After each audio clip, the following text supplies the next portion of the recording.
नमस्कार प्रियास किचन में आपण समस्त को अनेक अनेक स्वागत। आज मैं आपण मानक गरमा गरम पूरी सांग को चटपटा आलू कसा तैयारी करके देखेबी। आपण माने गरमा गरम छणाई फुल्का पूरी सहित आलू कसा को सकाळ जलखिया कि राति खाई पारे। खाइबा को बहुत स्वादिया लगी थाए। आपण माने को सहजरे मध्य घरे तैयारी करि पारिबे। परफेक्ट आलू कसा बनैबार सब टिप्स एंड ट्रिक्स शेयर करछि आपण मानक सहित ए वीडियो रे। अति स्वादिष्ट रेसिपी छोट छोट बड़ जाए समस्या को खाइबा को पसंद करथांती। प्रायतः आम सकाळ जलखिया दुकान किणिक आनिक खाई थाउ, किंतु न किणिक केमती इजिली कम समय मध्य या बनई पारे आज मुझे शेयर करुँची। तेबे आपण माने वीडियोटी को फुल वॉच करंतु। आशा करी रेसिपीटी आपण मानक भल लागिबो। भल लगिले प्लीज वीडियोटी को लाइक करेंगे, सांग मानक सहित शेयर करेंगे। चैनल जदि आपण माने नुआ छांती तेबे प्लीज चैनल को सब्सक्राइब करनेबे और पाखरे थिबा छोट बेल आइकन ऑल ऑप्शन क्लिक करेंगे जहाद्वारा मो अपलोड करथिबा हम समस्त वीडियो नोटिफिकेशंस आपण सर्वप्रथम पाई परिबे। तेबे चलंतु देरी न करी आज रेसिपी को स्टार्ट करिबा।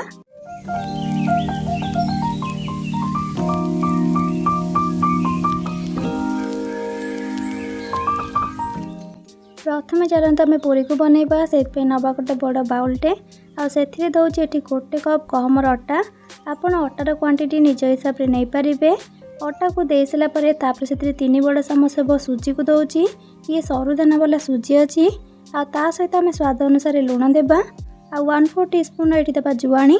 अधिक जुआणी देवेनि टेस्ट खराब हो। गोटे छोट चामच हे कस्तूरी मेथी को देबा। भल बास्ना और टेस्ट आसो। आ सहित 1 टेबल स्पून बा गोटे बड़ा चामच रिफाइन तेल को देबा।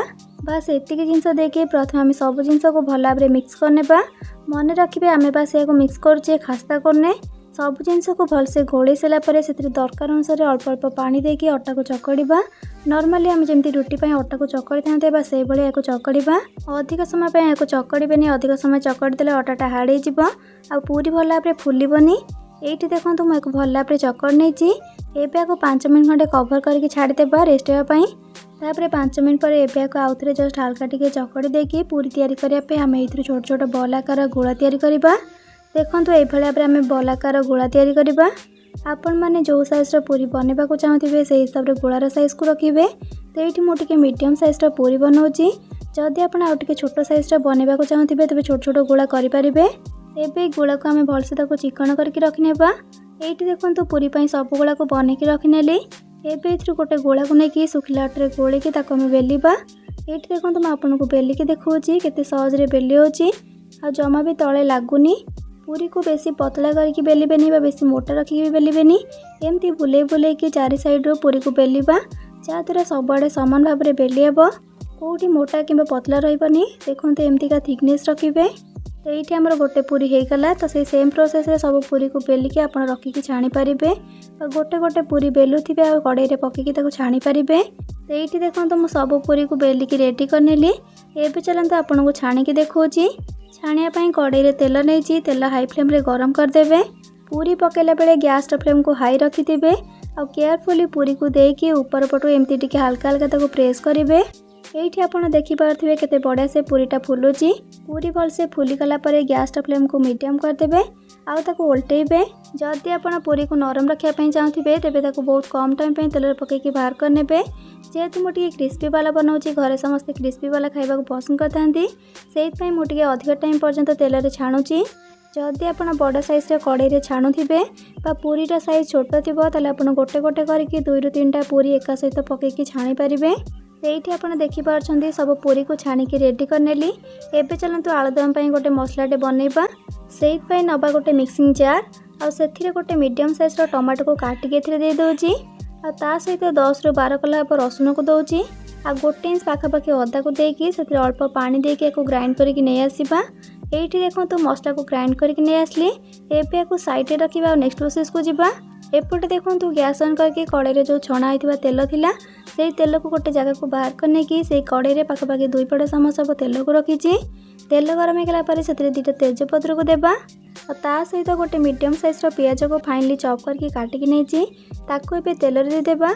आ मीडियम फ्लेम रे पियाज को लाइट गोल्डन ब्राउन कलर पर्यंत भाजवा। ये देखो पियाज आमर भाजी कि लाइट गोल्डन ब्राउन कलर होगलानी। एवं से बाटिकी रखिଥିବା मसला पेस्ट को देदेबा। और सब जिनस को भलसे गोलेकी मसला को लो टू मीडियम फ्लेम रे पाखापाखि 3 ରୁ 4 मिनट खंडे कषिबा। जमती कि मसलार कंचा बास्ना चल पाखापाखि 3 ରୁ 4 मिनट खंडे मसला को कसला पर मसलार कंचा बास्ना चल जाइए। एवं गैस फ्लेम को लो रे रखिकी से किसी गुंड मसला पकेबा। प्रथम ये आधा छोट चामच हल्दी गुंड पकाउची और आधा छोट चामच काश्मीरी लंका गुंड पकाउची। एथिरे राग कम होगा सहित बहुत सुंदर कलर दे था तरकारी रे।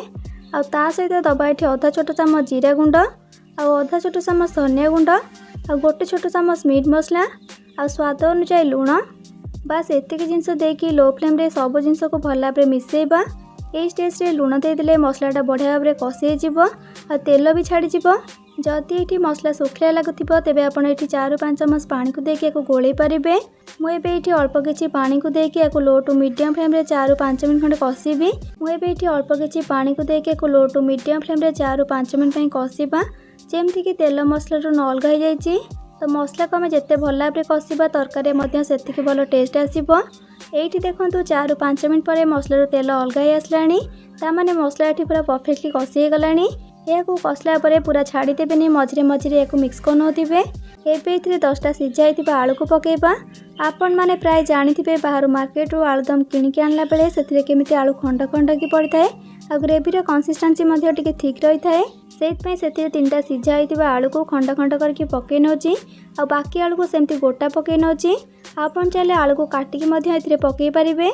सीझा आलू दे सारापर से गोटे छोट चामच चिकेन मसला पकेबा। यहाँ ऑप्शनल अच्छी किंतु थोड़े देखी देखो मस्त टेस्ट आसो आलूदम रे।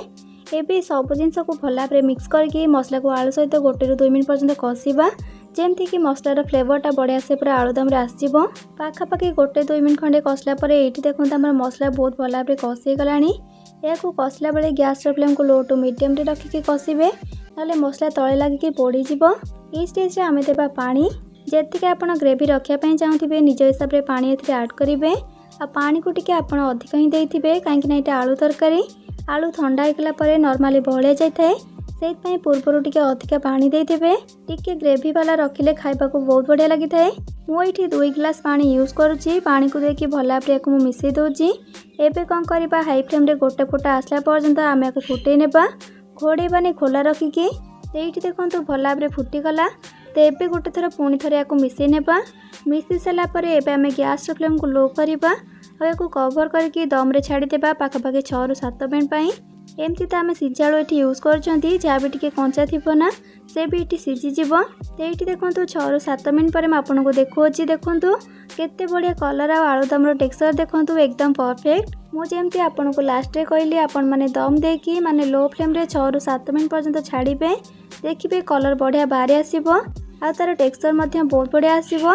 एबे लास्ट से आधा छोट चामच गरम मसला गुंड पकेबा आउ किछि कटा होइतिबा धनिया पत्र को पकेकी सब जिनस को भल भाव में मिक्स करके 1 मिनट खंडे फुटेबा। तापर गैस फ्लेम को ऑफ करनेबा।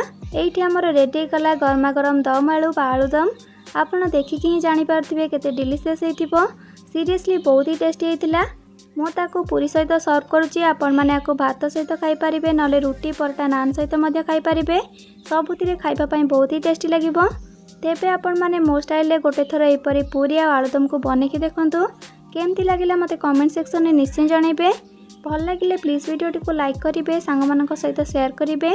चैनल जदि आपण माने नुआ छंती तबे प्लीज चैनल को सब्सक्राइब करने आ पाखरे थिबा छोट बेल आइकन ऑल ऑप्शन क्लिक करेंगे जहाँ मो अपलोड करथिबा मो समस्त वीडियो नोटिफिकेशंस आपण सर्वप्रथमे पाई पारिबे। तबे आज पई रहउची पुणी आसीबी नुआ एक रेसिपी नेकी से पर्यंत रहिली। Love you all. जय जगन्नाथ।